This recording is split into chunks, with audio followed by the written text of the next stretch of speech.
ಅಮರಪುರ ಎಂಬ ಊರಲ್ಲಿ ಇಬ್ಬರು ಸಹೋದರರಿದ್ದರು. ದೊಡ್ಡವನ ಹೆಸರು ನರೇಶಲಾಲ, ಕಿರಿಯವನ ಹೆಸರು ಕುಮಾರ. ನರೇಶಲಾಲ ಬಹುದೊಡ್ಡ ವ್ಯಾಪಾರಿ, ಧನಿಕನಾಗಿದ್ದ. ಅವನ ಮನೆ ದೊಡ್ಡ ಮಹಲಿನ ಹಾಗಿತ್ತು. ಮನೆಗೆಲಸಕ್ಕೆ ಕೆಲಸಗಾರರೂ ಇದ್ದರು. ಅವನ ಪತ್ನಿಯ ಹೆಸರು ಕನಕ, ನೋಡಲು ಚೆನ್ನಾಗಿದ್ದಳು. ಪ್ರತಿ ದಿವಸ ನರೇಶಲಾಲ ತನ್ನ ಕೆಲಸಗಾರರಿಗೆ ಅಂದು ಮಾಡಿ ಮುಗಿಸಬೇಕಾದ ಕೆಲಸಗಳೆಲ್ಲ ಹೇಳುತ್ತಿದ್ದ. ಈ ಸಂಪತ್ತಿನೊಂದಿಗೆ ಅವನಲ್ಲಿ ಅಹಂಕಾರವಿತ್ತು. ಅದೇ ಊರಿನ ಇನ್ನೊಂದು ತುದಿಯಲ್ಲಿ ಕುಮಾರ ಮಣ್ಣಿನಿಂದ ಕಟ್ಟಿದ ಸಣ್ಣ ಮನೆಯಲ್ಲಿ ಪತ್ನಿ ರಮಾ ಹಾಗೂ ಮಗ ಅರ್ಜುನನ ಜೊತೆ ವಾಸಿಸುತ್ತಿದ್ದ. ಕುಮಾರ ಬಡವನಾಗಿದ್ದ. ಅವನ ಬಳಿ ಸಣ್ಣ ಜಮೀನಿತ್ತು. ಆದರೆ ಅದರ ಉತ್ಪನ್ನ ಸಾಲುತ್ತಿರಲಿಲ್ಲ. ಆದ್ದರಿಂದ ಪ್ರತಿ ದಿವಸ ಬೆಳಗಾಗೆದ್ದು ಕೆಲಸ ಹುಡುಕಿಕೊಂಡು ಹೋಗುತ್ತಿದ್ದ. ಯಾರದೋ ಹೊಲದಲ್ಲಿಯೋ ಇಟ್ಟಿಗೆಯ ಭಟ್ಟಿಯಲ್ಲಿಯೋ ಅಥವಾ ಮತ್ತೇನೋ ಕೆಲಸ ಮಾಡುತ್ತಿದ್ದ. ಅವನ ಬಟ್ಟೆಗಳಿಗೆ ತೇಪೆ ಹಾಕಿತ್ತು. ಆದರೆ ಅವನ ಮುಖದಲ್ಲಿ ಪ್ರಸನ್ನತೆಯ ಭಾವವಿತ್ತು. ಇದ್ದುದರಲ್ಲಿಯೇ ತೃಪ್ತ ಜೀವನ ನಡೆಸುತ್ತಿದ್ದ.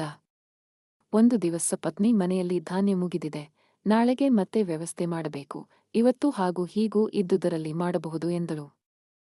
ಇಂದು ಏಕೋ ಯಾಕೋ ಮನಸ್ಸು ತಳಮಳಿಸುತ್ತಿದೆ. ನಿಮಗೆ ಇವತ್ತು ಕೆಲಸ ಸಿಕ್ಕರೆ ಸಾಕು. ಕುಮಾರ, ಚಿಂತಿಸಬೇಡ, ನಾನು ಇವತ್ತು ಏನಾದರೂ ಕೆಲಸ ಹುಡುಕಿ ಮಾಡಿಯೇ ಮನೆಗೆ ಬರುತ್ತೇನೆ. ಕಷ್ಟಪಟ್ಟು ದುಡಿಯುವವರು ಎಂದಿಗೂ ಉಪವಾಸ ಮಲಗುವುದಿಲ್ಲ. ಆ ದೇವರು ನೋಡುತ್ತಿದ್ದಾನೆ. ನೀನು ಧೈರ್ಯವಾಗಿರು ಎಂದ. ನಮಸ್ಕಾರ ಕೇಳುಗರೆ, ನಮ್ಮ ಇಂಕ್ ಅಂಡ್ ವಂಡರ್ ವಾಹಿನಿಗೆ ಸ್ವಾಗತ. ನಾವು ತರುವ ಕತೆಗಳು ನಿಮ್ಮನ್ನು ಮಾನಸಿಕವಾಗಿ ಗಟ್ಟಿ ಮಾಡುವುದಷ್ಟೇ ಅಲ್ಲ, ಜೀವನದಲ್ಲಿ ಶಾಂತಿ ಸಮಾಧಾನ ತರುತ್ತವೆ. ನಿಮಗೆ ಈ ಕತೆ ಇಷ್ಟವಾದರೆ ಒಂದು ಲೈಕ್ ಮಾಡಿ, ಅನಿಸಿಕೆ ತಿಳಿಸಿ. ನಮ್ಮ ವಾಹಿನಿಯ ಸದಸ್ಯರಾಗಿ ಪ್ರೋತ್ಸಾಹಿಸಿ. ನಿಮ್ಮ ಒಂದೊಂದು ಸದಸ್ಯತ್ವ ನಮಗೆ ಅಮೂಲ್ಯ. ಆಗ ನಾವು ಇಷ್ಟೆಲ್ಲ ಮಾಡಿದ್ದು ಸಾರ್ಥಕವಾಗುತ್ತದೆ. ಬನ್ನಿ ಕತೆ ಕೇಳೋಣ. ಆದರೆ ದೈವೇಚ್ಛೆ ಬೇರೆಯೇ ಆಗಿತ್ತು. ಅಂದು ಕುಮಾರನಿಗೆ ಎಲ್ಲಿಯೂ ಕೆಲಸ ಸಿಗಲಿಲ್ಲ. ಕಡೆಗೆ ಊರೆಲ್ಲ ಸುತ್ತಿ ದಣಿದು ಮನೆಗೆ ಬಂದ. ಮನೆಯ ಒಲೆ ಶಾಂತವಾಗಿತ್ತು. ಮಗ, ಅಮ್ಮ ಹಸಿವಾಗಿದೆ, ಏನಾದರೂ ಕೊಡು ಎನ್ನುತ್ತಿದ್ದ. ರಮಾ, ಸ್ವಲ್ಪ ತಾಳು, ಏನಾದರೂ ಮಾಡುತ್ತೇನೆ, ನಿನ್ನ ಅಮ್ಮ ನಿನ್ನನ್ನು ಎಂದಿಗೂ ಉಪವಾಸ ಮಲಗಿಸುವುದಿಲ್ಲ ಎಂದಳು. ಮನೆಯಲ್ಲಿ ನೋಡಿದಾಗ ಸ್ವಲ್ಪ ಅಕ್ಕಿ ಉಳಿದಿತ್ತು. ಕುಮಾರ ಅಷ್ಟರಲ್ಲಿಯೇ ಹುಗ್ಗಿ ಮಾಡಿಬಿಡು, ನೋಡೋಣ, ನಾಳೆ ನಾನು ಪೇಟೆಗೆ ಹೋಗುತ್ತೇನೆ. ಅಲ್ಲಿ ಯಾವುದಾದರೂ ಒಳ್ಳೆಯ ಕೆಲಸ ಹುಡುಕುತ್ತೇನೆ. ಮನೆಯ ಪರಿಸ್ಥಿತಿ ಸುಧಾರಿಸಬೇಕು. ಎಲ್ಲಿಯವರೆಗೆ ಈ ಸಣ್ಣಪುಟ್ಟ ಕೆಲಸದಲ್ಲಿ ಸಾಗುವುದು? ಹೀಗೆ ಸಾಗದು. ನಾವು ಬದಲಾಗಬೇಕಿದೆ ಎಂದ. ಅಂದು ಇದ್ದುದನ್ನೇ ತಿಂದು ಮಲಗಿದರು. ಊರಜನ ನರೇಶಲಾಲನ ಭಾಗ್ಯ ನೋಡಿ, ಕುಮಾರನ ಪರಿಸ್ಥಿತಿ ನೋಡಿ ಎಷ್ಟು ಅಜಗಜಾಂತರ ವ್ಯತ್ಯಾಸವಿದೆ. ಒಂದೇ ತಾಯಿಯ ಮಕ್ಕಳು, ಆದರೆ ಭೂಮ್ಯಾಕಾಶದಷ್ಟು ಅಂತರ. ಸಮಯ ಒಂದೇ ತರಹ ಇರುವುದಿಲ್ಲ. ಒಮ್ಮೆ ಅದು ಸಿರಿವಂತಿಕೆಯ ಪರೀಕ್ಷೆ ಮಾಡಿದರೆ, ಇನ್ನೊಮ್ಮೆ ಬಡತನದ ಧೈರ್ಯದ ಪರೀಕ್ಷೆ ಮಾಡುತ್ತದೆ. 1 ವರ್ಷ ಕಳೆಯಿತು. ಸಮಯದೊಂದಿಗೆ ಬಹಳ ಬದಲಾವಣೆಯಾಗಿತ್ತು. ಒಂದು ಮಾತ್ರ ಬದಲಾಗಿರಲಿಲ್ಲ, ನರೇಶಲಾಲನ ಸಂಪತ್ತು ಮಾತ್ರ ವೃದ್ಧಿಯಾಗುತ್ತಿತ್ತು. ಇತ್ತ ಕಡೆ ಕುಮಾರನ ಬಡತನದೊಂದಿಗಿನ ಸಂಘರ್ಷ ಮುಗಿಯುವ ಲಕ್ಷಣವೇ ಇರಲಿಲ್ಲ. ಬಹಳ ವರ್ಷಗಳ ನಂತರ ನರೇಶಲಾಲನಿಗೆ ಒಂದು ಗಂಡು ಮಗು ಹುಟ್ಟಿತು. ಸಂತಸಕ್ಕೆ ಪಾರವೇ ಇರಲಿಲ್ಲ. ಕನಕ ಮಗುವನ್ನು ಮಡಿಲಲ್ಲಿ ತೆಗೆದುಕೊಂಡು, ನೋಡಿ, ವಾರಸುದಾರ ಬಂದಿದ್ದಾನೆ. ಈಗ ನಮ್ಮ ಹೆಸರು ಇನ್ನೂ ದೊಡ್ಡದಾಗುತ್ತದೆ. ಊರ ಜನ ಇನ್ನೂ ಹೆಚ್ಚು ಗೌರವ ಕೊಡುತ್ತಾರೆ. ನಾವು ಪ್ರತಿ ಕೆಲಸವನ್ನು ಯೋಚಿಸಿ ಮಾಡಬೇಕು. ಮಗನ ಭವಿಷ್ಯಕ್ಕೆ ಧಕ್ಕೆಯಾಗಬಾರದು ಎಂದಳು. ನರೇಶಲಾಲ, ಹೌದು ಕನಕ, ನಮ್ಮ ಗೌರವ ಇನ್ನೂ ಹೆಚ್ಚಾಗೋದು. ಈ ಸಂತೋಷದ ಸಮಯದಲ್ಲಿ ನಾನು ಇಡೀ ಊರಿಗೆ ಔತಣ ಹಾಕಿಸುತ್ತೇನೆ. ಮಹಲನ್ನು ಹೂವುಗಳಿಂದ ಸಿಂಗರಿಸಿದರು. ಬಾಗಿಲಿನಲ್ಲಿ ವಿವಿಧ ಬಗೆಯ ರಂಗೋಲಿ ಹಾಕಿದರು. ಪೆಂಡಾಲುಗಳನ್ನು ಹಾಕಲಾಯಿತು. ಶಹನಾಯಿಯ ನಾದ ಕೇಳಿ ಬರುತ್ತಿತ್ತು. ಮನೆಯಲ್ಲಿ ಸಂತೋಷದ ವಾತಾವರಣವಿತ್ತು. ಅತಿಥಿಗಳು ಬರತೊಡಗಿದರು. ಮಹಲಿನ ಒಳ ಹೊರಗೆ ಜನ ತುಂಬಿದ್ದರು. ಎಲ್ಲರೂ ನರೇಶಲಾಲನ ಭಾಗ್ಯದ ಬಗ್ಗೆ ಮಾತನಾಡುತ್ತಿದ್ದರು. ಒಂದೆಡೆ ಅಡುಗೆಯವರು ಪಕ್ವಾನ್ನಗಳನ್ನು ಮಾಡುತ್ತಿದ್ದರು. ಅದರ ಸುವಾಸನೆ ಎಲ್ಲೆಡೆ ಹಬ್ಬಿತ್ತು. ಬರುವ ಜನರ ಸಂಖ್ಯೆ ಬೆಳೆಯುತ್ತಲೇ ಇತ್ತು. ಆದರೆ ಇದರಲ್ಲಿ ಒಂದು ಮುಖವಿರಲಿಲ್ಲ, ಅದು ಕುಮಾರ. ಕುಮಾರನಿಗೆ ಈ ವಿಷಯವೇ ಗೊತ್ತಿರಲಿಲ್ಲ. ಅವನು ಅಂದು ಸಹ ಇನ್ನೊಬ್ಬರ ಹೊಲದಲ್ಲಿ ಕೆಲಸ ಮಾಡುತ್ತಿದ್ದ. ಮಧ್ಯಾಹ್ನ ಮರಳುವಾಗ ಊರಿನ ಅನೇಕ ಜನ ಎದುರಾದರು. ಅವರು, ಅರೆ ಕುಮಾರ, ಇಲ್ಲೇನು ಕೆಲಸ ಮಾಡುತ್ತಿರುವೆ? ಏನು ಮಾತು? ಹೊರಡುವ ತಯಾರಿ ಇಲ್ಲವೇ? ಕುಮಾರ, ಯಾಕೆ? ಏನಾಯಿತು? ಏನಾಗಿದೆ ಎಂದು ಈ ರೀತಿ ನೋಡುತ್ತಿರುವಿರಿ? ಇನ್ನೊಬ್ಬ, ಅರೆ, ಇಂದು ನಿನ್ನ ಅಣ್ಣನ ಮನೆಯಲ್ಲಿ ಔತಣವಿದೆ. ಮಗು ಹುಟ್ಟಿದ ಸಂತೋಷಕ್ಕೆ ಇಡೀ ಊರಿಗೆ ಆಮಂತ್ರಣ ಕೊಟ್ಟಿದ್ದಾನೆ. ನೀನಿನ್ನೂ ಇಲ್ಲಿಯೇ ಇರುವೆ. ಕುಮಾರ: ಔತಣ? ನನಗೆ ಯಾರೂ ಹೇಳೇ ಇಲ್ಲ. ನಿಜವಾಗಿ ಔತಣವಿದ್ದರೆ ನನಗೆ ತಿಳಿಸಿಲ್ಲವೇಕೆ ಎಂದುಕೊಂಡ. ಜನ, ಇಡೀ ಊರೇ ಹೋಗುತ್ತಿದೆ. ಪ್ರತಿಯೊಂದು ಮನೆಗೆ ತಿಳಿದಿದೆ. ನೀನಾದರೂ ಅವನ ತಮ್ಮ. ಹೀಗಿದ್ದರೂ ನೀನು ಹೊರಟೇ ಇಲ್ಲ. ನಿನ್ನನ್ನು ಕರೆದಿಲ್ಲವೇ? ಕುಮಾರನ ಮುಖದ ಮೇಲೆ ಆಶ್ಚರ್ಯ ಹಾಗೂ ದುಃಖ ಎರಡೂ ಮೂಡಿತು. ಅವನ ಮನ ಕ್ಷಣಕಾಲ ವಿಚಾರ ಮಾಡಿತು. ಅಣ್ಣ ನನ್ನನ್ನು ಬೇಕೆಂತಲೇ ಕರೆಯಲಿಲ್ಲವೇ? ಆದರೆ ಆತ ಒಡನೆಯೇ ತನ್ನ ಮನದ ಭಾವವನ್ನು ಮುಚ್ಚಿಟ್ಟ, ನಗುವ ಪ್ರಯತ್ನ ಮಾಡುತ್ತಾ, ನಾನು ಕೆಲಸ ಪೂರ್ತಿ ಮಾಡಿಯೇ ಹೋಗುವವನಿದ್ದೆ. ಕೆಲಸವೂ ಮುಖ್ಯ ಅಲ್ಲವೇ? ನೀವು ಮುಂದೆ ನಡೆಯಿರಿ, ನಾನು ಕೆಲಸ ಮುಗಿಸಿ ಬರುತ್ತೇನೆ ಎಂದ. ಜನ ಸರಿ ಸರಿ, ಬೇಗನೆ ಬಾ, ಇಲ್ಲದಿದ್ದರೆ ಪಕ್ವಾನ್ನಗಳು ಉಳಿಯಲಿಕ್ಕಿಲ್ಲ ಎಂದು ನಡೆದರು. ಕುಮಾರ ಕೆಲ ಹೊತ್ತು ಅಲ್ಲಿಯೇ ನಿಂತ. ಅವನ ಮನ ಗೊಂದಲದಿಂದ ತುಂಬಿತ್ತು. ಕುಮಾರ ಬೇಗನೆ ಮನೆ ತಲುಪಿದ. ರಮಾ: ಇಂದು ಇಷ್ಟು ಬೇಗ ಹೇಗೆ ಬಂದಿರಿ? ಪ್ರತಿದಿವಸ ಸೂರ್ಯ ಮುಳುಗಿದ ಮೇಲೆ ಬರುತ್ತೀರಿ. ಕೆಲಸದಲ್ಲಿ ಎಲ್ಲಿಯಾದರೂ ಏನಾದರೂ ಕುಮಾರ: ನಿನಗೆ ಗೊತ್ತೇ, ಅಣ್ಣನ ಮನೆಯಲ್ಲಿ ಔತಣವಿದೆ.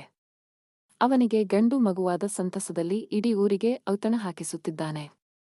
ಎಲ್ಲರೂ ಅದೇ ವಿಷಯ ಮಾತನಾಡುತ್ತಿದ್ದರು. ರಮಾ: ನಮಗೆ ಯಾವ ಆಮಂತ್ರಣ ಬಂದಿಲ್ಲ, ಸುದ್ದಿಯೂ ತಿಳಿಸಿಲ್ಲ. ಹಾಗಿದ್ದರೆ ನಮಗೆ ಏಕೆ ತಿಳಿಸಿಲ್ಲವೆಂದಳು. ಕುಮಾರ: ಮರೆತಿರಬಹುದು. ಇಷ್ಟೆಲ್ಲ ಜನರ ನಡುವೆ ನಮ್ಮ ಹೆಸರು ಬಿಟ್ಟು ಹೋಗಿರಬಹುದು. ಅಣ್ಣ ಆಮಂತ್ರಣ ಕಳಿಸಿರಬಹುದು, ನಮಗೆ ಸಿಗದೇ ಹೋಗಿರಬಹುದು. ರಮಾ: ತನ್ನ ಸ್ವಂತ ತಮ್ಮನನ್ನು ಯಾರಾದರೂ ಮರೆಯುತ್ತಾರೆಯೇ? ಇಂತಹ ದೊಡ್ಡ ವಿಷಯ ತಿಳಿಸಿಲ್ಲವೆಂದರೆ ಇದೇನು ಮರೆವೇ? ನನಗನಿಸುತ್ತದೆ ನಾವು ಬರುವುದು ಅವರಿಗೆ ಬೇಡವಾಗಿರಬಹುದ ಎಂದಳು. ಕುಮಾರ: ರಮಾ, ಮನಸ್ಸು ಚಿಕ್ಕದು ಮಾಡಿಕೊಳ್ಳಬೇಡ. ಅವನು ನನ್ನ ಹಿರಿಯಣ್ಣ. ನಮ್ಮ ಮನೆಗೆ ಹೋಗಲು ಆಮಂತ್ರಣ ಬೇಕೆ ಎಂದ. ಮಗ: ಬಾಬಾ, ನಾವು ಔತಣಕ್ಕೆ ಹೋಗೋಣವೇ? ಅಲ್ಲಿ ಬಹಳ ಮಿಠಾಯಿಗಳ ಮಾಡಿಸಿರುತ್ತಾರಲ್ಲವೇ? ನಾನು ಹೊಸ ಬಟ್ಟೆ ಧರಿಸಿ ಬರುತ್ತೇನೆ, ತಮ್ಮನನ್ನು ನೋಡುತ್ತೇನೆ ಎಂದು. ಮಗನ ಮುಗ್ಧ ಮಾತುಗಳ ಕೇಳಿ ಕುಮಾರನಲ್ಲಿ ಔತಣಕ್ಕೆ ಹೋಗುವ ಹಂಬಲ ಇನ್ನೂ ಹೆಚ್ಚಾಯಿತು. ಅರ್ಜುನ: ಬೇಗನೆ ತಯಾರಾಗು, ನಾವೆಲ್ಲ ಹೋಗೋಣವೆಂದ. ಕುಮಾರ ಮೂಲೆಯಲ್ಲಿದ್ದ ಮರದ ತೊಟ್ಟಿಲು ತೆಗೆದುಕೊಂಡ. ರಮಾ: ಇದೇಕೆ ಒಯ್ಯುತ್ತಿರುವಿರಿ ಎಂದಳು. ಕುಮಾರ: ಅಣ್ಣನಿಗೆ ಮಗುವಾಗಿದೆ. ನಮ್ಮ ಹತ್ತಿರ ಕೊಡಲು ಏನಿದೆ? ಹಣವಿಲ್ಲ, ಬೆಲೆ ಬಾಳುವ ವಸ್ತುಗಳಿಲ್ಲ. ಮನಃಪೂರ್ವಕವಾಗಿ ಈ ತೊಟ್ಟಿಲು ಕೊಟ್ಟು ಆಶೀರ್ವಾದ ಮಾಡಬಹುದಷ್ಟೇ ಎಂದ. ಇಬ್ಬರೂ ಸಾಧಾರಣ ವಸ್ತ್ರ ಧರಿಸಿ ಹೊರಟರು. ಮಹಲು ಗೆಗಮಗಿಸುತ್ತಿತ್ತು. ತಳಿರು ತೋರಣ, ಪತಾಕೆಗಳ ಕಟ್ಟಲಾಗಿತ್ತು. ಸಂಗೀತದ ಧ್ವನಿ ದೂರದವರೆಗೆ ಕೇಳುತ್ತಿತ್ತು. ಮನೆಯೊಳಗೆ ಎಲ್ಲೆಡೆಯಿಂದ ಧನಿಕ ಅತಿಥಿಗಳು ತುಂಬಿದ್ದರು. ಒಳಗೆ ಕಾಲಿಡುತ್ತಿದ್ದಂತೆ ಕುಮಾರನ ಎದೆಬಡಿತ ಜೋರಾಯಿತು. ಅವನ ತಲೆಯ ಮೇಲೆ ಕಟ್ಟಿಗೆಯ ಮರದ ತೊಟ್ಟಿಲು ಇತ್ತು. ಮಗ ಅರ್ಜುನ ಎಲ್ಲ ಅಚ್ಚರಿಯಿಂದ ನೋಡುತ್ತಿದ್ದ. ಬಾಬಾ, ಇಲ್ಲಿ ಬೆಲೆ ಬಾಳುವ ವಸ್ತ್ರ ಧರಿಸಿದ ದೊಡ್ಡ ಜನ ಬಂದಿದ್ದಾರೆ. ನಾವು ಒಳಗೆ ಹೋಗಬಹುದೇ ಎಂದ. ಮಗು: ನಿನ್ನ ದೊಡ್ಡಪ್ಪ ಬಹಳ ದೊಡ್ಡ ಮನುಷ್ಯ. ಸಹಜವಾಗಿ ಅವನ ಸಂಪರ್ಕ ದೊಡ್ಡ ಜನರೊಂದಿಗೆ ಇದೆ. ಅದಕ್ಕೆ ಬಂದಿದ್ದಾರೆ. ಆದರೆ ಮಗು, ನೆನಪಿಡು, ದೊಡ್ಡತನ ಹಣದಿಂದ ಬರುವುದಿಲ್ಲ. ಉದಾರ ಹೃದಯದಿಂದ ಬರುತ್ತದೆ. ಈ ಎಲ್ಲ ಜನರ ನಡುವೆ ನಿಂತ ಕುಮಾರನಿಗೆ ತಾನು ಸಣ್ಣವನೆನಿಸಿತು. ಅತಿಥಿಗಳೆಲ್ಲ ಇವರನ್ನೇ ನೋಡುತ್ತಿದ್ದರು. ನಾನಿಲ್ಲಿ ಬರಬೇಕಾಗಿತ್ತೆ. ರಮಾ ಹೇಳಿದಂತೆ ಬರದೇ ಇದ್ದರೆ ಚೆನ್ನಾಗಿತ್ತೇನೋ ಎಂದುಕೊಂಡ. ಅಷ್ಟರಲ್ಲಿ ಒಬ್ಬಾತ ಕೇಳಿದ. ಯಾರು ನೀನು? ಇಲ್ಲೇನು ಕೆಲಸ? ಇಲ್ಲಿಗೆ ಸಿರಿವಂತ ಗೌರವಾನ್ವಿತ ಅತಿಥಿಗಳ ಕರೆಯಲಾಗಿದೆ. ನೀವು ಯಾರ ಕಡೆಯಿಂದ ಬಂದಿರುವಿರಿ ಎಂದ. ಕುಮಾರನ ಗಂಟಲ ಪಸೆ ಆರಿತು. ಧ್ವನಿ ಹೊರಡದಾಯಿತು. ಆತ ತಡಬಡಾಯಿಸುತ್ತ ಹೇಳಿದ. ನಾನು ನರೇಶಲಾಲನ ತಮ್ಮ. ಒಮ್ಮೆ ಭೇಟಿಯಾಗಿ ಮಗುವಿಗೆ ಆಶೀರ್ವದಿಸಲು ಬಂದಿರುವೆನೆಂದ. ಅಷ್ಟರಲ್ಲಿ ನರೇಶಲಾಲನನ್ನು ಆ ವ್ಯಕ್ತಿ ಈತ ನಿಮ್ಮ ಸಹೋದರನೆಂದು ಹೇಳುತ್ತಿದ್ದಾನೆ, ಹೌದೇ? ಕ್ಷಣಕಾಲ ಮೌನ ಆವರಿಸಿತು. ಅಣ್ಣ ಹೌದೆನ್ನುತ್ತಾನೆ. ತನ್ನನ್ನು ಕೈ ಹಿಡಿದು ಕರೆಯುತ್ತಾನೆಂಬ ಭರವಸೆಯಿಂದ ಕುಮಾರ ಅಣ್ಣ ಕಡೆ ನೋಡಿದ. ಆದರೆ ನರೇಶಲಾಲನ ಮುಖದಲ್ಲಿ ಬೇರೆಯೇ ವಿಚಾರವಿತ್ತು.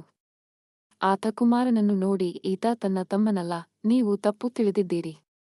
ಈತ ನಮ್ಮ ಗೋದಾಮಿನಲ್ಲಿ ಕೆಲಸ ಮಾಡುವ ಚಾಕರ. ಔತಣಕೂಟ ನೋಡಿ ಬಂದಿರಬಹುದು ಎಂದ. ಈ ಮಾತುಗಳು ಕುಮಾರನ ಮೇಲೆ ಸಿಡಿಲಿನಂತೆ ಎರಗಿದವು. ಅವನ ಮುಖ ಕಳೆಗುಂದಿತು.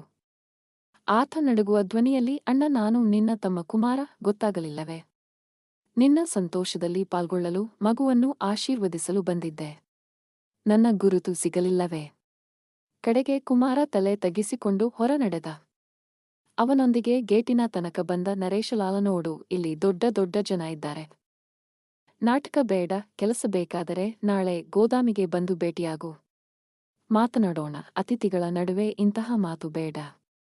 ನನ್ನ ಪ್ರತಿಷ್ಠೆಯ ಪ್ರಶ್ನೆ. ಕುಮಾರ ತೊಟ್ಟಿಲನ್ನು ತೋರಿಸುತ್ತಾ, ಇದನ್ನು ಕೊಡಲು ಬಂದಿದ್ದೆ. ಅದನ್ನು ನೋಡಿ ನರೇಶಲಾಲ, ನನ್ನ ಮಗ ಇಂತಹ ತೊಟ್ಟಿಲಿನಲ್ಲಿ ಮಲಗುವನೆ. ನಮಗೆ ಯಾವುದರ ಕೊರತೆಯಿಲ್ಲ. ಅವನಿಗಾಗಿ ವಿಶೇಷವಾದ ತೊಟ್ಟಿಲು ತಯಾರಾಗುತ್ತಿದೆ. ಇದನ್ನು ನಿನ್ನ ಹತ್ತಿರವೇ ಇಟ್ಟುಕೋ. ಕುಮಾರ ತಲೆ ತಗ್ಗಿಸಿದ. ಅವನ ಕಣ್ಣುಗಳಲ್ಲಿ ನೀರು ತುಂಬಿತ್ತು. ಸರಿ ಮಾಲೀಕರೇ ಎಂದು ಅಲ್ಲಿಂದ ಮನೆಗೆ ಹೊರಟ. ಮಗ ಅರ್ಜುನ, ಬಾಬಾ, ನಾವು ಇಲ್ಲಿ ಊಟ ಮಾಡುವುದಿಲ್ಲವೇ? ಎಲ್ಲರೂ ಕುಳಿತು ತಿನ್ನುತ್ತಿದ್ದಾರೆ.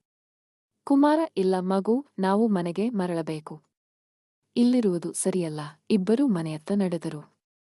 ಅರ್ಜುನ ಹೊರಳಿ ಹೊರಳಿ ಮಹಲಿನತ್ತ ಜನರತ್ತ ನೋಡುತ್ತಿದ್ದ. ಅಲ್ಲಿ ಒಳಗೆ ಜನರ ಕಲರವವಿತ್ತು. ಕುಮಾರನ ಮನ ಚೂರುಚೂರಾಗಿತ್ತು. ಅರ್ಜುನ ದಾರಿಯಲ್ಲಿ ಕೇಳಿದ, ಬಾಬಾ ದೊಡ್ಡಪ್ಪ ನಿನ್ನನ್ನು ಕೆಲಸಗಾರನೆಂದು ಏಕೆ ಹೇಳಿದರು? ಕುಮಾರನ ಗಂಟಲು ತುಂಬಿ ಬಂದಿತು. ಉತ್ತರಿಸಲಿಲ್ಲ. ದಾರಿಯಲ್ಲಿ ಒಂದೆಡೆ ಕುಳಿತು ಮುಖ ಮುಚ್ಚಿಕೊಂಡ. ಕಣ್ಣೀರು ಧಾರೆಯಾಗಿ ಹರಿಯಿತು.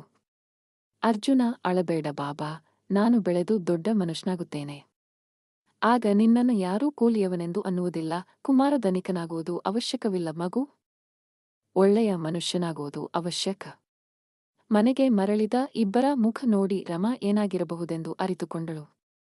ಕುಮಾರ ತೊಟ್ಟಿಲನ್ನು ಮೂಲೆಯಲ್ಲಿಟ್ಟ. ಸ್ವಲ್ಪ ಹೊತ್ತು ಸುಮ್ಮನೆ ಕುಳಿತು, ರಮಾ, ಇಂದು ಅಣ್ಣ ನಾನವನ ತಮ್ಮನಲ್ಲವೆಂದು ಎಲ್ಲರೆದುರು ಹೇಳಿದ. ಗುರುತಿಸಲು ತಿರಸ್ಕರಿಸಿದ. ಮೊದಲ ಬಾರಿಗೆ ಇಂದು ನಾನು ಸಣ್ಣವನಾದೆ ಎನಿಸುತ್ತಿದೆ. ರಮಾ, ಅದಕ್ಕೆ ನಾನು ಮೊದಲೇ ನಿಮಗೆ ಹೇಳಿದ್ದೆ ಎಂದಳು. ಮರುದಿವಸ ಮಹಲಿನಲ್ಲಿ ಬಹಳಷ್ಟು ಪಾತ್ರೆಗಳ ಬಿದ್ದಿದ್ದವು. ಕೆಲಸಗಾರರು ಎಲ್ಲ ಸ್ವಚ್ಛ ಮಾಡುತ್ತಿದ್ದರು. ಆಗ ಬಾಗಿಲಿಗೆ ಒಬ್ಬ ವೃದ್ಧ ಮಹಿಳೆ ಬಂದಳು. ಆಕೆ ಹಸಿವಿನಿಂದ ಕಂಗಾಲಾಗಿದ್ದಳು. ಆಕೆ ನಡುಗುವ ಧ್ವನಿಯಿಂದ, ಮಗು, ಸ್ವಲ್ಪ ತಿನ್ನಲು ಏನಾದರೂ ಇದ್ದರೆ ಕೊಡು, ನೆನ್ನೆಯದು ಉಳಿದ್ದರೂ ಆದೀತು. ಬೆಳಗ್ಗೆಯಿಂದ ಏನೂ ತಿಂದಿಲ್ಲ. ಬಹಳ ಹಸಿವಾಗಿದೆ. ನೌಕರ ಒಳಗೆ ಹೋಗಿ ನರೇಶಲಾಲನಿಗೆ ವಿಷಯ ತಿಳಿಸಿದ. ಹೊರಬಂದ ನರೇಶಲಾಲ ಏನು ವಿಷಯವೆಂದು ಕೇಳಿದ. ವೃದ್ಧ ಮಹಿಳೆ, ಮಗು, ಬೆಳಗಿನಿಂದ ಏನೂ ತಿಂದಿಲ್ಲ, ಬಹಳ ಹಸಿವಾಗಿದೆ, ಏನಾದರೂ ತಿನ್ನಲು ಕೊಡು, ಆಶೀರ್ವದಿಸುತ್ತೇನೆ ಎಂದಳು. ಅಲ್ಲಿಗೆ ಬಂದ ಕನಕ ನೋಡಿ, ಒಳಗೆ ಬಹಳಷ್ಟು ಆಹಾರ ಪದಾರ್ಥ ಉಳಿದಿದೆ, ಈಕೆಗೆ ಸ್ವಲ್ಪ ಕೊಡಿರಿ. ಹೊರಗೆ ಹಾಕುವುದಕ್ಕಿಂತ ಒಬ್ಬರಿಗೆ ಕೊಡುವುದು ಒಳಿತು ಎಂದಳು. ಒಡನೆಯೇ ನರೇಶಲಾಲ ಕೋಪದಿಂದ, ನೀನು ಒಳಗೆ ಹೋಗು, ಪ್ರತಿ ಕೆಲಸದಲ್ಲಿ ಮಾತು ಹಾಕಿಕೊಂಡು ಬರಬೇಕೆ ಎಂದ. ವೃದ್ಧ ಮಹಿಳೆಯತ್ತ ಹೊರಳಿ, ಇದೇನು ಬಂದವರಿಗೆಲ್ಲ ಕೊಡಲು ಧರ್ಮಶಾಲೆಯೇ, ನಡೆ ಇಲ್ಲಿಂದ. ಇಲ್ಲದಿದ್ದರೆ ಕೆಲಸಗಾರರು ಹೊರಹಾಕುತ್ತಾರೆ ಎಂದ. ವೃದ್ಧ ಮಹಿಳೆ ಕಣ್ಣೀರು ತುಂಬಿಕೊಂಡು, ಮಗು, ಇಷ್ಟು ಅಹಂಕಾರ ಒಳ್ಳೆಯದಲ್ಲ. ಕಾಲ ಬದಲಾಗಲು ಬಹಳ ಸಮಯ ಬೇಕಾಗುವುದಿಲ್ಲ. ಇವತ್ತು ನಿನ್ನ ಹತ್ತಿರವಿರುವುದು ನಾಳೆ ಇನ್ನೊಬ್ಬರ ಬಳಿ ಇರಬಹುದು ಎಂದಳು. ಅಲ್ಲಿಂದ ಹೊರಟು ಬಿಸಿಲಿನಲ್ಲಿ ನಡೆಯುತ್ತಾ ಕುಮಾರನ ಮನೆಗೆ ಬಂದಳು. ಅಲ್ಲಿ ಸಣ್ಣ ಧ್ವನಿಯಲ್ಲಿ, ಮನೆಯಲ್ಲಿ ಯಾರಾದರೂ ಇದ್ದೀರಾ? ಬಾಗಿಲು ತೆರೆಯಿರಿ ಎಂದಳು. ಹೊರಬಂದ ರಮಾ ದಣಿದ, ಬೆವರಿದ್ದ, ಹಸಿವಿನಿಂದ ಕಂಗಾಲಾಗಿದ್ದ ವೃದ್ಧ ಮಹಿಳೆಯನ್ನು ಕಂಡಳು. ಕುಮಾರನು ಹೊರಬಂದ. ಮಹಿಳೆ ಕೈ ಜೋಡಿಸಿ, ಸ್ವಲ್ಪ ತಂಗಳು ಅನ್ನವಾದರೂ ಸರಿ ಕೊಟ್ಟರೆ ಸಾಕಿತ್ತು. ಬೆಳಗಿನಿಂದ ಏನನ್ನೂ ತಿಂದಿಲ್ಲ, ಬಹಳ ಹಸಿವಾಗಿದೆ. ಕುಮಾರ, ಅಮ್ಮ, ಅದಕ್ಕೆ ಕೇಳಬೇಕೆ? ಇಬ್ಬರು ಮಹಿಳೆಯನ್ನು ಒಳಗೆ ಕರೆದರು. ರಮಾ, ಏನು ಮಾಡಿದೆಯೋ ಅದನ್ನೇ ತೆಗೆದುಕೊಂಡು ಬಾ. ಮನೆಯಲ್ಲಿ ಹೆಚ್ಚೇನು ಮಾಡಿರಲಿಲ್ಲ. ಇದ್ದುದನ್ನೆಲ್ಲ ವೃದ್ಧ ಮಹಿಳೆಗೆ ಬಡಿಸಿದಳು. ವೃದ್ಧ ಮಹಿಳೆ, ನಿಮಗೆ ಇಲ್ಲ, ಆದರೂ ನೀವು ನನಗೆ ಕೊಡುತ್ತಿದ್ದೀರಿ. ಕುಮಾರ, ಅಮ್ಮ, ಹಸಿವು, ಧನಿಕ, ಬಡವನೆಂದು ನೋಡುವುದಿಲ್ಲ, ಎಲ್ಲರಿಗೂ ಸಮಾನವಾಗಿರುತ್ತದೆ. ಇವತ್ತು ನೀವು ತೆಗೆದುಕೊಂಡರೆ ನಾಳೆ ನಮ್ಮ ಕಷ್ಟದಲ್ಲಿ ದೇವರು ನಮಗೆ ಒದಗಿ ಬರಬಹುದು. ವೃದ್ಧ ಮಹಿಳೆಯ ಕಣ್ಣಾಲಿಗಳು ತುಂಬಿ ಬಂದವು. ಆಕೆ ಹೊಟ್ಟೆ ತುಂಬ ತಿಂದಳು. ಅವಳ ಮುಖದಲ್ಲಿ ಸಂತಸವಿತ್ತು. ಆಕೆ ಹೋಗುವಾಗ ತನ್ನ ಸೆರಗಿನ ಮರೆಯಿಂದ ಒಂದು ಚೀಲ ತೆಗೆದುಕೊಟ್ಟಳು. ಮಗ, ಇದರಲ್ಲಿ ಬೀಜವಿದೆ. ಇದನ್ನು ಹೊಲದಲ್ಲಿ ಬಿತ್ತು. ಒಳ್ಳೆಯ ಶ್ರಮದಿಂದ, ವಿಶ್ವಾಸ ಹಾಗೂ ಶುದ್ಧ ಮನದಿಂದ ಬಿತ್ತಿದರೆ ಬಹಳಷ್ಟು ಬೆಳೆ ಬರುತ್ತದೆ. ಇಷ್ಟು ಹೇಳಿ ಆಕೆ ಹೊರಟು ಹೋದಳು. ಮರುದಿವಸ ಕುಮಾರ ತನ್ನ ಪುಟ್ಟ ಜಮೀನಿನಲ್ಲಿ ಕೆಲಸಕ್ಕೆ ತೊಡಗಿದ. ಅವನು ಜಮೀನನ್ನು ಚೆನ್ನಾಗಿ ಉತ್ತಿ ಶ್ರದ್ಧೆ ಹಾಗೂ ಮನಪೂರ್ವಕವಾಗಿ ಆ ವೃದ್ಧ ಮಹಿಳೆ ಕೊಟ್ಟ ಬೀಜಗಳನ್ನು ಬಿತ್ತಿದ. ದಿನಗಳು ಕಳೆದಂತೆ ಅವನ ಜಮೀನಿನಲ್ಲಿ ಹಸಿರಾಗಿ ಬೆಳೆ ಬೆಳೆಯಿತು. ಕುಮಾರನಿಗೆ ಬೆಳೆಯನ್ನು ಕಂಡು ನಂಬಲಾಗಲಿಲ್ಲ. ಹಿಂದೆಂದೂ ಬರದಷ್ಟು ಧಾನ್ಯ ಬಂದಿತು. ಕುಮಾರ ಕಾಳುಗಳನ್ನು ಚೀಲಗಳಲ್ಲಿ ತುಂಬಿ ಇಟ್ಟ. ಅದರಿಂದ ಕುಮಾರ ಸಾವಕಾಶವಾಗಿ ಧಾನ್ಯದ ವ್ಯಾಪಾರ ಆರಂಭಿಸಿದ. ಹಣ ಕೂಡತೊಡಗಿತು. ಅದರಿಂದ ಇನ್ನಷ್ಟು ಜಮೀನನ್ನು ಬಾಡಿಗೆಗೆ ತೆಗೆದುಕೊಂಡು ಶ್ರಮವಹಿಸಿ ಬೇಸಾಯ ಮಾಡತೊಡಗಿದ. ಸಾವಕಾಶವಾಗಿ ಅವನ ಪರಿಸ್ಥಿತಿ ಸುಧಾರಿಸತೊಡಗಿತು. ಚಿಕ್ಕ ಮಣ್ಣಿನ ಗೋಡೆಯ ಮನೆಯ ಜಾಗದಲ್ಲಿ ದೊಡ್ಡ ಮನೆ ಎದ್ದಿತು. ಎಲ್ಲ ಬಗೆಯ ವಸ್ತ್ರಗಳು ಬಂದವು. ರಮ, ನೋಡಿದಿರ, ದೇವರು ತಡವಾಗಿ ಕೊಡುತ್ತಾನೆ. ಆದರೆ ಕೊಟ್ಟೇ ಕೊಡುತ್ತಾನೆ. ಶ್ರಮಪಟ್ಟು ದುಡಿದರೆ ಫಲ ಸಿಕ್ಕೇ ಸಿಗುತ್ತದೆ. ಪರಿಸ್ಥಿತಿ ಎಷ್ಟೇ ಕಷ್ಟಕರವಾಗಿ ಇದ್ದರೂ ಭರವಸೆಯನ್ನು ಬಿಡಬಾರದು. ಇತ್ತ ನರೇಶಲಾಲನ ಅಹಂಕಾರ ಹಣ ಸೇರಿದಂತೆ ಹೆಚ್ಚಾಗಿತ್ತು. ಅವನು ಕೆಲಸಗಾರರಿಗೆ ಸರಿಯಾಗಿ ಸಮಯಕ್ಕೆ ಸಂಬಳ ಕೊಡುತ್ತಿರಲಿಲ್ಲ. ಮನೆಯಲ್ಲಿ ಅಶಾಂತಿಯ ವಾತಾವರಣ ನಿರ್ಮಾಣವಾಯಿತು. ಕನಕ ಇವುಗಳಿಂದ ಬೇಸರಪಟ್ಟಿದ್ದಳು. ಮನೆಯಲ್ಲಿ ಅನಾವಶ್ಯಕ ವಾದ ಬೆಳೆಯತೊಡಗಿತು. ಮಗುವಿನ ಆರೋಗ್ಯ ಸರಿಯಾಗಿ ಇರುತ್ತಿರಲಿಲ್ಲ. ವ್ಯಾಪಾರದಲ್ಲಿ ನಷ್ಟ ಕಂಡುಬರತೊಡಗಿತು. ಹೊಲದ ಒಂದು ದೊಡ್ಡ ಬೆಳೆ ನಷ್ಟವಾಯಿತು. ಗೋದಾಮಿನಲ್ಲಿದ್ದ ಧಾನ್ಯ ಕೆಟ್ಟು ಮಾರಾಟಕ್ಕೆ ಬರದಂತೆ ಆಯಿತು. ವ್ಯಾಪಾರ ದಿನದಿಂದ ದಿನಕ್ಕೆ ಕುಗ್ಗತೊಡಗಿತು. ಕೆಲಸಗಾರರು ಬೆಳಗಿನಿಂದ ಸಾಯಂಕಾಲದವರೆಗೆ ಕಷ್ಟಪಟ್ಟು ದುಡಿದರೂ ಸರಿಯಾಗಿ ಸಂಬಳ ಸಿಗುತ್ತಿರಲಿಲ್ಲ. ಒಂದು ದಿವಸ ಎಲ್ಲ ಕೆಲಸಗಾರರು ಗೋದಾಮಿನಲ್ಲಿ ಒಟ್ಟಾಗಿ ನಿಂತಿದ್ದರು. ಮುಖದಲ್ಲಿ ದಣಿವು ಹಾಗೂ ರೋಷವಿತ್ತು. ಒಬ್ಬ ವೃದ್ಧ ಕೆಲಸಗಾರ, ಸಾಹುಕಾರರೇ, ಒಂದು ಮುಖ್ಯವಾದ ವಿಷಯ ಮಾತನಾಡಬೇಕಿದೆ. ಅನೇಕ ದಿನಗಳಿಂದ ಮನದಲ್ಲಿ ಅದುಮಿ ಇಟ್ಟಿದ್ದೆವು. ಪರಿಸ್ಥಿತಿ ತಾನಾಗಿಯೇ ಸರಿಯಾಗಬಹುದು ಎಂದು ಅನಿಸುತ್ತಿತ್ತು. ಆದರೆ ಸುಧಾರಿಸುವ ಲಕ್ಷಣ ಕಾಣುತ್ತಿಲ್ಲ. ಇನ್ನು ನಾವು ಸುಮ್ಮನಿರಲಾಗುವುದಿಲ್ಲ. ಆದ್ದರಿಂದ ನೇರವಾಗಿ ಹೇಳುತ್ತಿದ್ದೇವೆ. ನರೇಶಲಾಲ, ಏನು ಮಾತು, ಕೆಲಸವೇಕೆ ನಿಂತಿದೆ? ಇಲ್ಲಿ ಗುಸುಗುಸು ಮಾತನಾಡುತ್ತಿದ್ದರೆ ಆಗುವುದಿಲ್ಲ, ಹೇಳು. ಸಾಹುಕಾರರೇ, 3 ತಿಂಗಳಿಂದ ಪೂರ್ತಿ ಸಂಬಳ ಸಿಕ್ಕಿಲ್ಲ. ಮನೆಯಲ್ಲಿ ಮಕ್ಕಳು ಉಪವಾಸವಿದ್ದಾರೆ. ಯಾರೂ ಸಾಲ ಕೊಡುತ್ತಿಲ್ಲ. ಎಷ್ಟು ಕಷ್ಟಪಟ್ಟು ದುಡಿದರೂ ದುಡಿಮೆಯ ಹಣ ಸಿಗುತ್ತಿಲ್ಲ. ಮನೆ ನಡೆಸುವುದು ಕಷ್ಟವಾಗಿದೆ. ಅದಕ್ಕೆ ನರೇಶಲಾಲ ವ್ಯಾಪಾರ ಸರಿಯಾಗಿ ಸಾಗುತ್ತಿಲ್ಲ. ಸರಿಯಾದಾಗ ಎಲ್ಲ ಸಿಗುತ್ತದೆ. ಈಗ ಕೆಲಸಕ್ಕೆ ತೊಡಗಿ ಎಂದ. ಆಗ ಒಬ್ಬ ಸಾಹುಕಾರರೇ, ನಿಮ್ಮ ತೊಂದರೆ ನಮಗೆ ಅರ್ಥವಾಗುತ್ತದೆ. ಆದರೆ ನಮ್ಮ ಪರಿಸ್ಥಿತಿ ಅರ್ಥ ಮಾಡಿಕೊಳ್ಳಿ. ಪ್ರತಿದಿನ ಹಸಿವಾಗುತ್ತದೆ. ಸರಿಯಾದ ಸಮಯಕ್ಕೆ ಸಂಬಳ ಕೊಡಬೇಕು. ನರೇಶಲಾಲ, ನನ್ನೊಂದಿಗೆ ವಾದ ಮಾಡುವಿರಾ? ಕೆಲಸ ಮಾಡಿ, ಇಲ್ಲದಿದ್ದರೆ ಬಾಗಿಲು ತೆರೆದಿದೆ. ಹಿರಿಯ ಮನುಷ್ಯ, ನಾವು ವಾದ ಮಾಡುತ್ತಿಲ್ಲ. ನಮ್ಮ ದುಡಿಮೆಯ ಹಕ್ಕು ಕೇಳುತ್ತಿದ್ದೇವೆ. ಆದ್ದರಿಂದ ಇಂದಿನಿಂದ ನಾವು ನಮ್ಮ ಹಣ ಸಿಗುವವರೆಗೆ ಕೆಲಸ ಮಾಡುವುದಿಲ್ಲವೆಂದರು. ನರೇಶಲಾಲ, ಒಮ್ಮೆ ಹೋದರೆ ಮತ್ತೆ ಬರಬೇಡಿ. ಈ ಬಾಗಿಲು ಸದಾ ನಿಮಗೆ ಮುಚ್ಚಿರುತ್ತದೆ ಎಂದ. ಸಾಹುಕಾರರೇ, ಕೆಲಸಗಾರರು ಬದಲಾಗಬಹುದು, ಆದರೆ ಕರ್ಮ ಬದಲಾಗುವುದಿಲ್ಲ. ಒಂದಿಲ್ಲ ಒಂದು ದಿನ ನಮ್ಮಿಂದ ಕೆಲಸ ಮಾಡಿಸಿಕೊಂಡಿರುವುದರ ಲೆಕ್ಕ ಕೊಡಲೇಬೇಕಾಗುತ್ತದೆ ಎಂದ ವೃದ್ಧ ಮನುಷ್ಯ. ಕೆಲಸಗಾರರು ತಿರುಗಿ ಹೊರಟು ಹೋದರು. ನರೇಶಲಾಲ ಮುಂದೇನು ಮಾಡಬೇಕೆಂದು ತೋಚದೆ ಸುಮ್ಮನೆ ನಿಂತಿದ್ದ. ಕೆಲಸ ಮಾಡುವವರು ಒಬ್ಬರೂ ಇರಲಿಲ್ಲ. ಅಸಹಾಯಕತೆಯಿಂದ ಅತ್ತಿತ್ತ ನಡೆದಾಡತೊಡಗಿದ. ಬಹಳ ಕೆಲಸವಿತು. ಕನಕ, ಈಗ ಏನು ಮಾಡುವುದು? ಎಲ್ಲ ಕೆಲಸಗಾರರು ಹೊರಟು ಹೋದರು. ಎಷ್ಟೊಂದು ಕೆಲಸವಿದೆ. ಸಮಯಕ್ಕೆ ಸರಿಯಾಗಿ ಆಗದಿದ್ದರೆ ನಷ್ಟವಾಗುತ್ತದೆ. ನರೇಶಲಾಲ, ಯಾರನ್ನಾದರೂ ಕೆಲಸಕ್ಕೆ ಕರೆತರಲೇಬೇಕು. ಗೋದಾಮು, ಜಮೀನು ಒಬ್ಬನೇ ನೋಡಿಕೊಳ್ಳಲಾರೆ. ಅವನಿಗೆ ಕುಮಾರನ ನೆನಪಾಯಿತು. ಕುಮಾರ ಕೂಲಿ ಕೆಲಸ ಮಾಡುತ್ತಾನೆ. ಅವನಿಗೆ ಕಷ್ಟಪಟ್ಟು ಅಭ್ಯಾಸವಿದೆ. ಅವನನ್ನು ಕರೆಯುತ್ತೇನೆ. ನನಗೆ ಇಲ್ಲವೆನ್ನಲಾರ. ಕನಕ, ಮೊನ್ನೆ ಸಮಾರಂಭದಲ್ಲಿ ಅವನನ್ನು ಸಹೋದರನೆಂದು ಒಪ್ಪಿಕೊಳ್ಳದೆ ಅವಮಾನ ಮಾಡಿದ್ದೀರಿ. ಈಗ ಯಾವ ಮುಖ ಹೊತ್ತು ತಮ್ಮನ ಬಳಿ ಹೋಗುತ್ತೀರಿ ಎಂದು ಕೇಳಿದರು. ನರೇಶಲಾಲ ನಿರುತ್ತರನಾದ. ನರೇಶಲಾಲ ಕುಮಾರನನ್ನು ಹುಡುಕಿಕೊಂಡು ಮುರುಕು ಮನೆಯಿದ್ದ ಕಡೆ ಬಂದ. ಆದರೆ ಅಲ್ಲಿ ಅವನಿಗೆ ಹಳೆಯ ಮನೆ ಕಾಣಿಸಲಿಲ್ಲ. ದೊಡ್ಡ ಮನೆ ನಿಂತಿತ್ತು. ಅತ್ತಿತ್ತ ನೋಡತೊಡಗಿದ. ಇಲ್ಲಿ ಹಳೆಯ ಮನೆಯಿತ್ತು. ಈ ಸುಂದರ ಮನೆಯಲ್ಲಿಂದ ಬಂತು, ಇಲ್ಲಿದ್ದ ಮನೆಯಲ್ಲಿ ಹೋಯಿತು. ಕುಮಾರನಲ್ಲಿ ಹೋದ. ಅಲ್ಲಿಂದ ಹೋಗುತ್ತಿದ್ದ ಒಬ್ಬ ಮನುಷ್ಯನನ್ನು.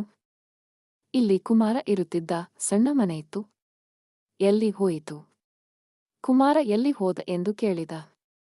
ಅದಕ್ಕೆ ಆ ಮನುಷ್ಯ ಅಲ್ಲಿದ್ದ ಸುಂದರವಾದ ದೊಡ್ಡ ಮನೆ ತೋರಿಸುತ್ತಾ ಅದೇ ಕುಮಾರನ ಮನೆ ಎಂದಾಗ ನರೇಶಲಾಲ ತನ್ನ ಕಣ್ಣು ತನಗೆ ನಂಬಲಾಗಲಿಲ್ಲ. ತನ್ನ ತಮ್ಮ ಇಂತಹ ಮನೆಯಲ್ಲಿ ಆಗ ಮನುಷ್ಯ ಹೇಳಿದ, ಇದು ಪರಿಶ್ರಮ ಹಾಗೂ ಪ್ರಾಮಾಣಿಕತೆಯ ಫಲ. ಅವನ ಫಸಲು ಊರಿಗೆ ಊರೇ ಬೆರಗಾಗುವಂತೆ ಬಂದಿತು. ಅವನೀಗ ಧಾನ್ಯದ ವ್ಯಾಪಾರ ಮಾಡುತ್ತಾನೆ. ಅನೇಕ ಜನ ಅವನ ಬಳಿ ಕೆಲಸಕ್ಕೆ ಇದ್ದಾರೆ. ಅವರಿಗೆ ಸಮಯಕ್ಕೆ ಸರಿಯಾಗಿ ಸಂಬಳ ಕೊಡುತ್ತಾನೆ. ಕಷ್ಟದಲ್ಲಿ ಭಾಗಿಯಾಗುತ್ತಾನೆ. ಕೂಲಿ ಮಾಡಿಕೊಂಡಿದ್ದ ಕುಮಾರ ಧನಿಕನಾದುದರ ರಹಸ್ಯ ನರೇಶಲಾಲನಿಗೆ ತಿಳಿಯಲಿಲ್ಲ. ಇದನ್ನು ತಿಳಿಯಬೇಕೆಂದು ಆತ ಮನೆಯತ್ತ ನಡೆದ. ತನ್ನ ಅಣ್ಣ ಮನೆಗೆ ಬಂದಿರುವುದು ಕಂಡು ಕುಮಾರನಿಗೆ ಆಶ್ಚರ್ಯ ಹಾಗೂ ಸಂತೋಷವಾಯಿತು. ಎಷ್ಟೊಂದು ದಿನಗಳ ಬಂದಿರುವೆ, ಮನೆಯೊಳಗೆ ಬಾರೆಂದು ಕರೆದ. ನರೇಶಲಾಲ ಸುತ್ತ ನೋಡುತ್ತ, ನಿನ್ನ ಜೀವನದಲ್ಲಿ ಇಂತಹ ಬದಲಾವಣೆ ಹೇಗೆ ಆಯಿತು ಎಂದು ಕೇಳಿದ. ಕುಮಾರ ವಿಸ್ತಾರವಾಗಿ, ವೃದ್ಧ ಮಹಿಳೆ ಬಂದಿದ್ದು, ಆಕೆಯ ಹಸಿವಿಗೆ ತಾವು ಇದ್ದ ಆಹಾರವನ್ನು ಕೊಟ್ಟಿದ್ದು, ಆಕೆ ಹೋಗುವಾಗ ಆಶೀರ್ವದಿಸಿ ಬೀಜಗಳನ್ನು ಕೊಟ್ಟಿದ್ದು ಹೇಳಿದ. ನರೇಶಲಾಲನಲ್ಲಿ ದುರಾಶೆ ಹೆಡೆಯೆತ್ತಿತು. ಆಗ ನರೇಶಲಾಲ, ಆಕೆ ಮೊದಲು ನನ್ನ ಕಡೆ ಬಂದಿದ್ದಳು. ಕುಮಾರ ಅಂದು ನಾನು ಆಹಾರ ಕೊಟ್ಟಿದ್ದರೆ ಆ ಬೀಜಗಳು ನನ್ನದಾಗುತ್ತಿತ್ತು. ಇದರರ್ಥ ಆಕೆ ನನ್ನ ಬಳಿ ಮೊದಲು ಬಂದಿದ್ದರಿಂದ ಈ ಎಲ್ಲ ಸಂಪತ್ತು ನನ್ನದಾಗಬೇಕಿತ್ತು. ಕುಮಾರ, ಆಶೀರ್ವಾದ ಮತ್ತು ಶಾಪ ಮನೆ ನೋಡಿ ಬರುವುದಿಲ್ಲ, ಮನಸ್ಸು ನೋಡಿ ಸಿಗುತ್ತದೆ. ನರೇಶಲಾಲ, ಮೊದಲು ಆಕೆ ನನ್ನ ಬಳಿ ಬಂದಿದ್ದಳು. ಆಕೆ ನನಗೆ ಬೀಜ ಕೊಟ್ಟಿದ್ದರೆ ಇವೆಲ್ಲ ನನ್ನದಾಗುತ್ತಿತ್ತು. ಈಗ ಎಲ್ಲವನ್ನೂ ನನಗೆ ಕೊಟ್ಟುಬಿಡು. ಆಗ ಕುಮಾರ, ಸಂಪತ್ತು ಬೀಜದಿಂದಲ್ಲ, ಪ್ರಾಮಾಣಿಕತೆಯಿಂದ ಬರುತ್ತದೆ. ನಾನು ಗಳಿಸಿರುವ ಆಶೀರ್ವಾದವನ್ನು ಯಾರೂ ಕಸಿದುಕೊಳ್ಳಲಾರರು. ಇಬ್ಬರಲ್ಲೂ ವಾದವಾಯಿತು. ನರೇಶಲಾಲ, ಸರಿ, ಹಾಗಾದರೆ ನಾನು ನನ್ನ ಹಕ್ಕನ್ನು ಪಡೆದೇ ತೀರುತ್ತೇನೆ. ಅದು ಹೇಗಾದರೂ ಸರಿ. ಕುಮಾರ, ಆಯಿತು, ನೀನು ಆ ವೃದ್ಧ ಮಹಿಳೆಯನ್ನು ಹುಡುಕಿ ಕೇಳಿ ನೋಡು ಎಂದ. ನರೇಶಲಾಲ ಪ್ರತಿದಿವಸ ವೃದ್ಧ ಮಹಿಳೆಯನ್ನು ಹುಡುಕತೊಡಗಿದ. ಊರೂರ ಅಲೆದ. ಕಡೆಗೊಂದು ದಿನ ನದಿಯ ದಡದಲ್ಲಿ ಒಂದು ಮರದ ಕೆಳಗೆ ಆಕೆ ಶಾಂತವಾಗಿ ಕುಳಿತಿರುವುದು ಕಾಣಿಸಿತು. ನರೇಶಲಾಲ ವೇಗವಾಗಿ ಆಕೆಯ ಬಳಿ ಸಾರಿ, ನೀನಿಲ್ಲಿ ಕುಳಿತಿರುವೆಯಾ? ನಾನು ನಿನ್ನನ್ನು ಹುಡುಕುತ್ತ ಊರೂರು ಅಲೆಯುತ್ತಿದ್ದೇನೆ. ಆಕೆ, ಏನು, ಮಗು ಏನಾಯಿತು ಎಂದು ಕೇಳಿದಳು. ನೀನು ಮೊದಲು ನನ್ನ ಮನೆಗೆ ಬಂದಿದ್ದೆ. ಕುಮಾರನಿಗೆ ಸಿಕ್ಕ ಸಂಪತ್ತೆಲ್ಲ ನನಗೆ ಸಿಗಬೇಕಾಗಿತ್ತು. ನಾನಾಗ ಬಯಸಿದ್ದರೆ ಅದೆಲ್ಲ ನನಗೆ ಕೊಡುತ್ತಿದ್ದೆ. ಅಂದರೆ ಕುಮಾರನ ಬಳಿ ಇರುವ ಸಂಪತ್ತೆಲ್ಲ ನನ್ನದಾಗಬೇಕಿತ್ತು. ಈಗ ಕುಮಾರನ ಬಳಿ ಬಂದು ಹೇಳಿ ನನಗೆ ಕೊಡಿಸು ಎಂದ. ವೃದ್ಧ ಮಹಿಳೆ, ಆ ಬೀಜ ಕೈಯಿಂದ ಅಲ್ಲ, ಮನಸ್ಸಿನಿಂದ ಹುಟ್ಟುತ್ತದೆ. ನಾನವನಿಗೆ ಬೀಜವಷ್ಟೇ ಅಲ್ಲ, ಆಶೀರ್ವಾದ ಕೊಟ್ಟಿದ್ದೆ. ಯಾರು ಸ್ವತಃ ಉಪವಾಸವಿದ್ದು ಹಸಿದವರಿಗೆ ಊಟ ಕೊಡುತ್ತಾರೋ ಅವರಿಗೆ ಸಿಗುತ್ತದೆ. ಪ್ರಾಮಾಣಿಕತೆಯಿಂದ ಸಿಗುತ್ತದೆ. ನೀನು ನನ್ನನ್ನು ಅವಮಾನಿಸಿ ಹೊರಹಾಕಿದೆ. ಅದಕ್ಕೆ ನಿನಗೆ ಸಿಗಲಿಲ್ಲ. ನರೇಶಲಾಲ ಅಹಂಕಾರದಿಂದ ಕುರುಡಾಗಿದ್ದ. ಮಹಿಳೆಯ ಒಂದು ಮಾತು ಕೇಳಿಸಿಕೊಳ್ಳಲಿಲ್ಲ. ಆತ, ನಾನು ಆ ಸಂಪತ್ತನ್ನು ಪಡೆದೇ ತೀರುತ್ತೇನೆ. ಯಾರು ನನ್ನ ವಿರುದ್ಧವಾದರೂ ಸರಿ ಎಂದ. ವೃದ್ಧ ಮಹಿಳೆ ಅವನಿಗೆ ತಿಳಿಸಿ ಹೇಳಿ ದಣಿದಿದ್ದಳು. ಕಡೆಗೆ ಯಾವ ಮನುಷ್ಯನಿಗೆ ತಿಳಿಸಿ ಹೇಳಿದರೂ ತಿಳಿಯುವುದಿಲ್ಲ, ಅವನಿಗೆ ಅನುಭವ ಕಲಿಸುತ್ತದೆ. ನೀನು ಹಸಿದು ಬಂದವರನ್ನು ತಳ್ಳಿದೆ. ನಿನ್ನ ಕೆಲಸಗಾರರನ್ನು ಸಂಬಳ ಕೊಡದೆ ಸತಾಯಿಸಿದೆ. ರಕ್ತ ಸಂಬಂಧವನ್ನು ಅವಮಾನಿಸಿದೆ. ನೀನು ಈವರೆಗೆ ಯಾವುದನ್ನು ತುಚ್ಛವೆಂದು ತಿಳಿದಿದ್ದೆಯೋ ಅದೇ ಜೀವನ ನಿನ್ನದಾಗಲಿ. ನಿನ್ನ ಸಂಪತ್ತು ಗೋದಾಮು ಎಲ್ಲ ನಾಶವಾಗುತ್ತದೆ. ನೀನು ಬಡವನಾಗಿ ಬಾಳುವೆ ಎಂದಳು. ನರೇಶಲಾಲ ಹೆದರಿ ಮನೆಯತ್ತ ನಡೆದ. ಇದ್ದಕ್ಕಿದ್ದ ಹಾಗೆ ಗಾಳಿ ಬೀಸತೊಡಗಿತು. ದೂರ ತನ್ನ ಮಹಲಿನ ಕಡೆ ಧೂಳು ಎದ್ದಿರುವುದು ಕಾಣಿಸಿತು. ಆತ ನಡುಗುತ್ತ ಹೋಗಿ ನೋಡಿದಾಗ ಮಹಲಿದ್ದ ಕಡೆ ಗುಡಿಸಲಿತ್ತು. ಗೋದಾಮಿನಲ್ಲಿ ಏನೂ ಇರಲಿಲ್ಲ. ನರೇಶಲಾಲ ಕುಸಿದು ಕುಳಿತ. ಕಣ್ಣೀರು ಹರಿಯುತ್ತಿತ್ತು. ಇದೇನು ಮಾಡಿದೆ ನಾನು? ಎಲ್ಲವೂ ಕಣ್ಣೆದುರಿಗೆ ನಾಶವಾಗಿ ಹೋಯಿತಲ್ಲ. ಯಾವ ಸಂಪತ್ತಿನ ಬಗ್ಗೆ ನಾನು ಅಹಂಕಾರ ಪಡುತ್ತಿದ್ದೇನೋ ಅದು ಇಂದು ನನ್ನನ್ನು ಬಿಟ್ಟು ಹೋಯಿತು ಎಂದು ಅಳುತ್ತಿದ್ದ. ಈ ವಿಷಯ ಬೆಂಕಿಯಂತೆ ಊರಿನಲ್ಲಿ ಹಬ್ಬಿ ಕುಮಾರನಿಗೂ ತಿಳಿಯಿತು. ಇದು ಕೇಳಿ ಅವನಿಗೆ ನೋವಾಯಿತು. ಆತ ಕೂಡಲೇ ವೃದ್ಧ ಮಹಿಳೆಯ ಬಳಿ ಬಂದ. ಆಕೆಯ ಕಾಲಿಗೆ ನಮಸ್ಕರಿಸಿ ಕೈ ಮುಗಿದು, ಅಮ್ಮ, ನೀನು ಇದೇನು ಮಾಡಿದೆ? ಅಣ್ಣನಿಗೆ ಶಾಪವನ್ನೇಕೆ ಕೊಟ್ಟೆ? ಆತ ತಪ್ಪು ಮಾಡಿದ ನಿಜ, ನನ್ನನ್ನು ಅಪಮಾನಿಸಿದ. ಆದರೂ ಆತ ನನ್ನ ಅಣ್ಣ. ಅವನ ಈ ಸ್ಥಿತಿಯಲ್ಲಿ ನೋಡಲಾರೆ. ಊರಿನಲ್ಲಿ ಅವನ ಗೌರವ ಮಣ್ಣಾಗಿ ಹೋಗಿದೆ. ವೃದ್ಧ ಮಹಿಳೆ, ಇದು ಅವನ ಕರ್ಮ ಫಲವಾಗಿದೆ. ನಾವೇನು ಮಾಡುತ್ತೇವೆಯೋ ಅದರ ಫಲ ಉಣ್ಣಲೇಬೇಕಾಗುತ್ತದೆ. ಅಹಂಕಾರ ಹಾಗೂ ಅನ್ಯಾಯದ ಅಂತ್ ಹೀಗೆಯೇ ಆಗುತ್ತದೆ. ಕುಮಾರ, ಅಮ್ಮ, ನನಗೆ ಕಷ್ಟಪಟ್ಟು ಅನುಭವವಿದೆ. ಬೇಕಾದರೆ ನಾನು ಅದನ್ನು ಅನುಭವಿಸುವೆ. ಆದರೆ ಅಣ್ಣನ ಶಾಪ ಹಿಂದೆ ತೆಗೆದುಕೋ. ಮಹಿಳೆ: ಅವನಿಗಾಗಿ ನೀನು ಅಳುವೆಯಾ? ಕುಮಾರ: ಅವನೇನು ಮಾಡಿದ್ದರೂ ಕಡೆಗೆ ಆತ ನನ್ನ ಹಿರಿಯಣ್ಣ. ತಪ್ಪುಗಳು ಮನುಷ್ಯನಿಂದಲೇ ಆಗುತ್ತವೆ. ಆದರೆ ಅದರಿಂದ ಸಂಬಂಧಗಳು ಮುರಿದು ಹೋಗುವುದಿಲ್ಲ. ನಾನವನ ಕೈ ಬಿಟ್ಟರೆ ನನಗೂ ಅವನಿಗೂ ಏನು ಅಂತರ ಉಳಿಯಿತು? ಮಹಿಳೆ ಕುಮಾರನೆಡೆ ನೋಡಿ: ನಿನ್ನ ಈ ಕುರಣೆಯೇ ನಿನ್ನ ನಿಜವಾದ ಸಂಪತ್ತು. ಧನ ಬರುತ್ತದೆ, ಹೋಗುತ್ತದೆ. ನಿನ್ನಂತಹ ಮನಸ್ಸು ಇರುವವರು ಬಹಳ ಕಡಿಮೆ. ಹೋಗು, ಮತ್ತೊಮ್ಮೆ ಅವನಿಗೆ ಅವಕಾಶ ಸಿಗುತ್ತದೆ. ಪರಿಶ್ರಮ ಹಾಗೂ ನ್ಯಾಯದಿಂದ ನಡೆದುಕೊಂಡರೆ ಅವನಿಗೆ ಮೊದಲಿನಂತೆ ಧನಿಕನಾಗುತ್ತಾನೆ. ಇಲ್ಲದಿದ್ದರೆ ಬಡವನಾಗಿಯೇ ಉಳಿಯುತ್ತಾನೆ. ಕುಮಾರ ದ್ಯವಾದ ಹೇಳಿ ಮರಳಿದ. ಕುಮಾರ ಅಣ್ಣ ಬಳಿ ಬಂದಾಗ ನರೇಶಲಾಲನ ಮುಖ ಉಬ್ಬಿತ್ತು. ಕಣ್ಣು ಕೆಂಪಗಾಗಿದ್ದವು. ಆತ: ಕುಮಾರ, ನಾನು ನಿನಗೆ ಬಹಳ ನೋಯಿಸಿದೆ, ಎಲ್ಲರೆದು ಅವಮಾನಿಸಿದೆ. ಕೂಲಿಯವನೆಂದೇ ನೀನು ಕಷ್ಟದಲ್ಲಿದ್ದಾಗ ಸಹಾಯ ಮಾಡಲಿಲ್ಲ. ಈಗ ನಾನು ಬಡವನಾಗಿ ಬರಿಗೆಯಲ್ಲಿ ನಿಂತಿದ್ದೇನೆ. ನನ್ನ ಕಣ್ಣು ತೆರೆದಿದೆ. ತಪ್ಪು ಗೊತ್ತಾಗಿದೆ. ನನ್ನನ್ನು ಕ್ಷಮಿಸು. ಹಣದಿಂದ ಮನುಷ್ಯ ಗೌರವ ಪಡೆಯುತ್ತಾನೆ ಎನಿಸಿತು. ನಿಜವಾದ ಸಂಪತ್ತು ಮಾನವೀಯತೆ ಮತ್ತು ನಮ್ಮವರೆಂಬ ಜನರಾಗಿರುತ್ತಾರೆ. ಇಂದು ನನ್ನ ಹತ್ತಿ ಪಶ್ಚಾತ್ತಾಪದ ಹೊರತು ಏನಿಲ್ಲ. ಕುಮಾರ: ಯಾಕೆ ಏನಿಲ್ಲ? ನಾ ನಿನ್ನ ಜೊತೆಗಿದ್ದೇನಲ್ಲ ಎಂದ. ಕುಮಾರನ ಸಹಾಯದಿಂದ ನರೇಶಲಾಲ ಮತ್ತೆ ವ್ಯಾಪಾರ ಆರಂಭಿಸಿದ. ಎಲ್ಲರೊಡನೆ ನ್ಯಾಯವಾಗಿ ನಡೆದುಕೊಂಡ. ಮತ್ತೆ ಅವನ ವ್ಯಾಪಾರ ಬೆಳೆದು ಮೊದಲಿನಂತಾದ. ಬರಬರುತ್ತ ಇಬ್ಬರೂ ಕೂಡಿ ಇರತೊಡಗಿದರು. ಈಗ ಅವರಲ್ಲಿ ಮಹಲಿನ ಗತ್ತು, ಗುಡಿಸಿಲಿನ ಲಜ್ಜೆ ಇರಲಿಲ್ಲ. ಊರಿನಲ್ಲಿ ಆದರ್ಶ ಸಹೋದರರು, ಪ್ರಾಮಾಣಿಕ ವ್ಯಾಪಾರಿಗಳೆಂದು ಹೆಸರಾದರು. ಹಣ ಮನುಷ್ಯನನ್ನು ದೊಡ್ಡವನನ್ನಾಗಿ ಮಾಡುವುದಿಲ್ಲ. ದಯೆ, ಪ್ರಾಮಾಣಿಕತೆ, ವಿನಮ್ರತೆ ಇವೇ ಗುಣಗಳು ಮನುಷ್ಯನನ್ನು ದೊಡ್ಡವನನ್ನಾಗಿ ಮಾಡುತ್ತವೆ. ಇನ್ನೊಬ್ಬರ ಅವಮಾನ ಮಾಡಿದರೆ ಸಮಯ ಅವನ ಅಭಿಮಾನ ಮುರಿಯುತ್ತದೆ. ಕ್ಷಮಾ ಗುಣವಿದ್ದವರೇ ನಿಜವಾದ ಸಾಹುಕಾರರು. ಕೇಳುಗರೆ, ನಿಮಗೆ ಇವರಲ್ಲಿ ಯಾರು ನಿಜವಾದ ಸಾಹುಕಾರರು ಹೇಳಿ.